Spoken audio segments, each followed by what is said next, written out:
So I've got a set of acrylic paint markers. These were sent to me by Utillo. This pack is extra fine tip with a white and black. 4 whites, 4 blacks. 4 black markers and 4 white markers. So that's a total of 8 markers. If you're going to work with these paint markers, I suggest you put the pad down or some kind of scrap paper underneath, just so you don't paint on the table. I'm going to test it out on this little pebble or this rock. You shake it up and press the tip down to start getting the paint out. See now that the paint is coming out to the tip. And then just go to town on your art piece. It goes on pretty quick, pretty good. Straight out the black. And if you're going to paint line to line, you may want to give it a chance to dry off before you go against it, but it should be enough time now. This basically works like a Sharpie. There's no need to re-engage it or push down on it again, and it's still coming out. So that's a nice thick black there against the bright white.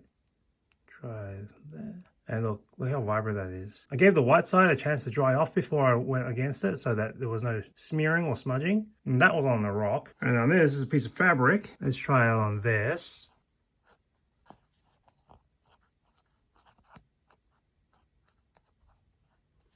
And that came out pretty well. See, that was pretty easy. You may want to get a cleaner piece of fabric or one that's shaved, because there's some fibers here which will get caught in the tip of this pen. Otherwise, you'll see how clean and clear that fine tip was. It may be something you want to test on cleaner piece of fabric or a smoother piece of fabric, but it was pretty easy. The only issue is when it gets caught in the flying hairs, but that's not a fault of the pen, it's a fault of the fabric. I've got here a piece of metal. Let's try it out on that. That's a pretty sharp line, straight to the point. There's no smearing, no smudging. And let's try it with the black.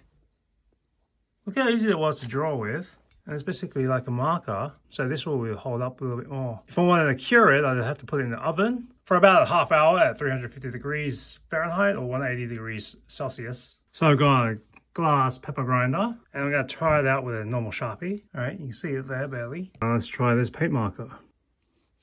You see the Sharpie has a bit of a brownish or maroon tint. You see the paint marker is basically a true black. If you're worried about these marker tips from drying out, you should wrap a piece of tape around this edge here from the cap and the body, so it'll create a better seal. And then you just come back to it next time, just open up the tape. So I've got the marker here and I don't want to dry it out between now and the next time I use it. So I got to find the line between the cap and the body and just wrap a piece of tape around it. Close it up, and that will slow down the drying out of the cap, allowing me to use and reuse this marker a little bit longer.